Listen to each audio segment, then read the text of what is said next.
तो अब जरा बात भारत की नई शिक्षा नीति की हो जाए। भारत की शिक्षा के सॉफ्टवेयर में 34 साल के बाद अपडेट आया है और आपको जानकर हैरानी होगी कि 1986 के बाद से देश की शिक्षा नीति में कोई बदलाव हुआ ही नहीं था। जिस दौर में मोबाइल के सॉफ्टवेयर हर 6 महीने में बदल जाते हो, वहां शिक्षा में 34 साल के बाद बदलाव आ रहा है। ये बड़ी हैरानी की बात है, लेकिन ये सच है, ऐसा हो रहा है। आपने इस एजुकेशन पॉलिसी के बारे में कल से खूब सुना होगा, अखबारों में आज पढ़ भी लिया होगा, लेकिन क्या आपको समझ में आया? सच्ची बात बताइए।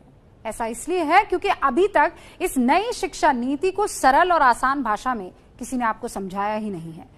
किसी ने आपको ये बताया ही नहीं है कि शिक्षा नीति के लागू हो जाने के बाद स्कूली बच्चों के भविष्य में बदलाव क्या आएगा। हमने कोशिश की है और हमने शिक्षा नीति को 2 हिस्सों में बांटा है। पहली है स्कूली शिक्षा और दूसरी है हायर एजुकेशन या उच्च शिक्षा। तो सबसे पहले स्कूली शिक्षा पर हमारी ये रिपोर्ट आप देख लीजिए। क्या लिखा है? पढ़ के सुनाइए तो एक JUNGU। क्या हुआ? जनवरी, फरवरी,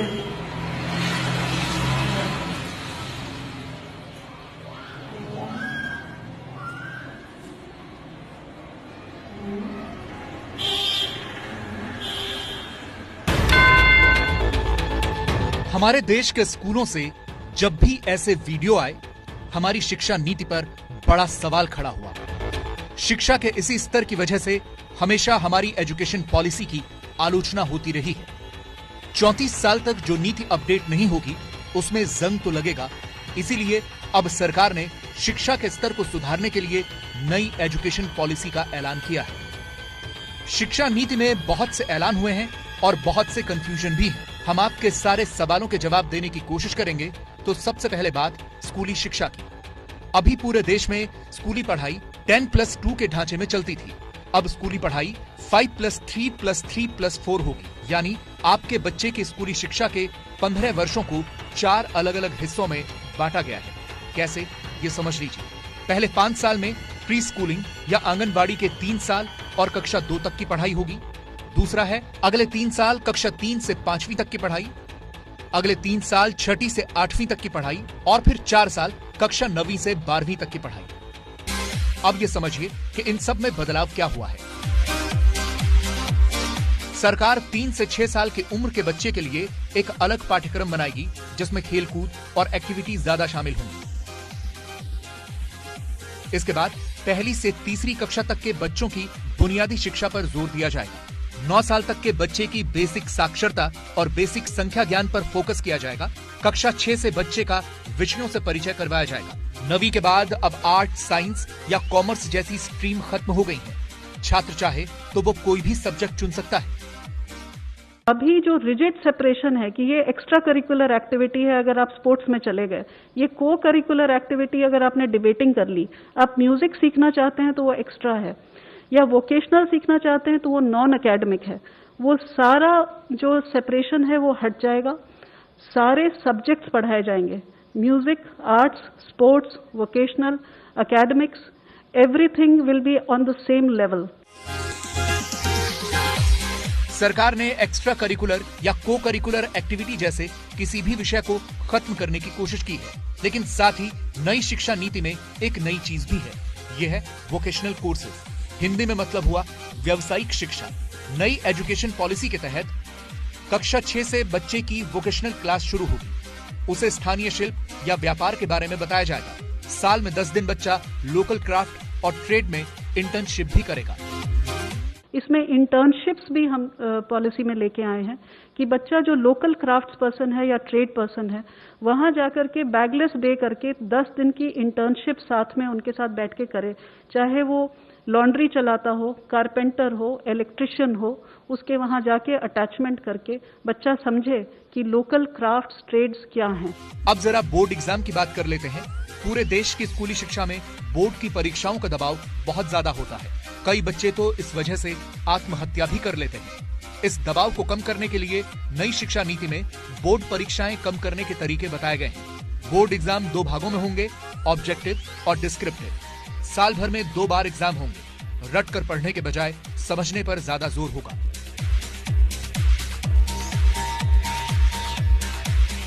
नई शिक्षा नीति में क्षेत्रीय या मातृभाषा पर ज्यादा जोर दिया गया है।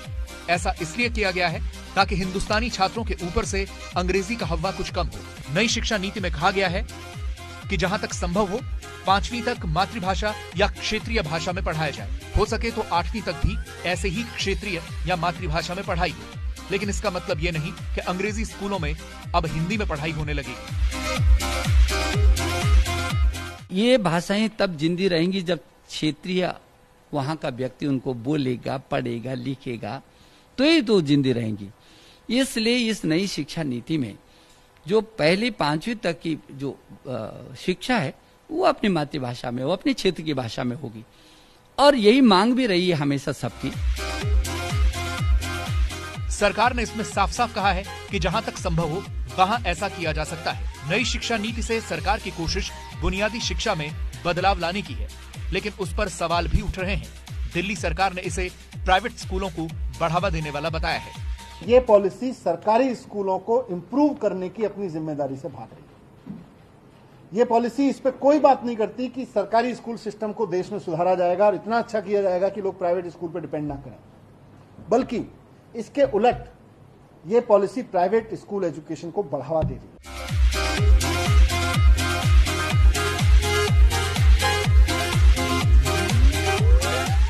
तो नई शिक्षा नीति में अब वक्त हो गया हायर एजुकेशन यानी उच्च शिक्षा के नए फॉर्मेट को जानने की। देखिए, भारत की उच्च शिक्षा को लेकर हमेशा से ये आलोचना हुई है ना कि पढ़ाई किताबी होती है, उसका जीवन में व्यवहारिक इस्तेमाल हो ही नहीं पाता है। नई शिक्षा नीति में इसके व्यवहारिक पक्ष पर फोकस होगा। बच्चों को किताबी ज्ञान से ज्यादा सामाजिक ज्ञान की बातें सिखाई जाएंगी, लेकिन हायर एजुकेशन पर मुख्य फोकस रिसर्च और इनोवेशन पर रखा गया है और इसीलिए एक रिसर्च फाउंडेशन भी बनाई जाएगी। दावा तो यह है कि इस एजुकेशन पॉलिसी के बाद भारत की शिक्षा विश्व स्तर की हो जाएगी।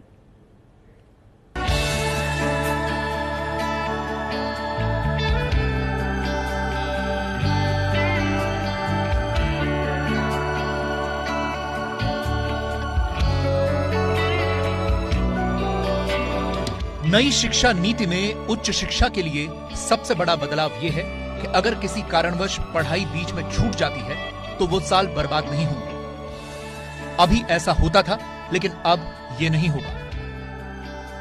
बैचलर प्रोग्राम अगर 1 साल बाद छोड़ दिया तो सर्टिफिकेट मिलेगा, 2 साल में छोड़ना पड़ा तो डिप्लोमा मिल जाएगा, 3 साल में डिग्री मिल जाएगी। इसके बाद क्या होगा ये और समझ लीजिए। जो लोग नौकरी में जाना चाहते हैं वो 3 साल का डिग्री कोर्स कर सकते हैं। जो रिसर्च में जाना चाहते हैं वो 4 साल का डिग्री प्रोग्राम कर सकते हैं। इसके बाद 1 साल का एमए और फिर सीधे पीएचडी कर सकते हैं। रिसर्च करने वाले छात्रों को अब एमफिल की जरूरत नहीं होगी।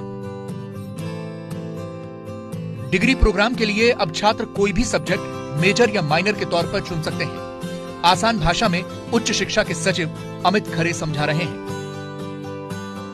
आज की जो व्यवस्था है कि फिजिक्स ऑनर्स के साथ केमिस्ट्री, मैथमेटिक्स या जूलॉजी, बॉटनी लिया जा सकता है, उसके साथ फैशन डिजाइनिंग नहीं ली जा सकती थी। मल्टीपल डिसिप्लिनरी एजुकेशन की जो हम लोग बात कर रहे हैं उसमें मेजर और माइनर की व्यवस्था होगी कि जो अलग अलग विषयों में रुचि रखते हैं, बहुत से फिजिसिस्ट होते हैं जो कि म्यूजिक में रुचि रखते हैं, लेकिन उसके लिए फॉर्मल उनको कोई व्यवस्था नहीं रहती है। नई व्यवस्था में मेजर और माइनर्स के माध्यम से ये व्यवस्था रहेगी। नई शिक्षा नीति में और भी व्यवस्थाएं की गई हैं, जैसे तकनीकी संस्थानों में भी आर्ट्स और ह्यूमैनिटीज के विषय पढ़ाए जाएंगे। कॉलेज में एडमिशन के लिए एक कॉमन एंट्रेंस एग्जाम होगा। स्टूडेंट्स अब क्षेत्रीय भाषाओं में भी ऑनलाइन कोर्स कर पाएंगे। देश में एक नेशनल रिसर्च फाउंडेशन यानी एनआरएफ का गठन होगा। दुनिया की बड़ी यूनिवर्सिटीज भारत में अपना कैंपस खोल पाएंगी। जीडीपी का 6% शिक्षा के क्षेत्र में खर्च करने का लक्ष्य है। विश्वविद्यालयों को ग्रेड के आधार पर स्वायत्तता दी जाएगी। सारे विश्वविद्यालयों के लिए एक जैसे नियम कायदे होंगे। उच्च शिक्षा के लिए अब एक ही रेगुलेटर यानी नियामक रहेगा।